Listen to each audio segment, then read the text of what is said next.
এখন হচ্ছে ভোর 5:30। আমরা টপ চেঞ্জ করে বসলাম।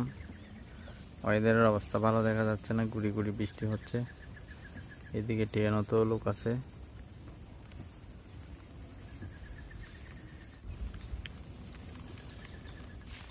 আমার বন্ধু পুলক শাক তুলতেছে।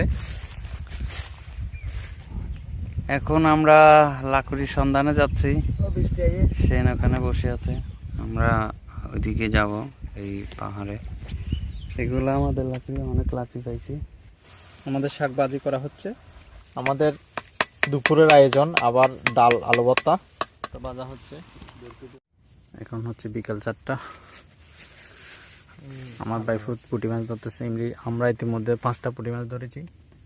আমি 3টা টোপ কাটছি। এগুলো এখন চেঞ্জ করবো টোপগুলো।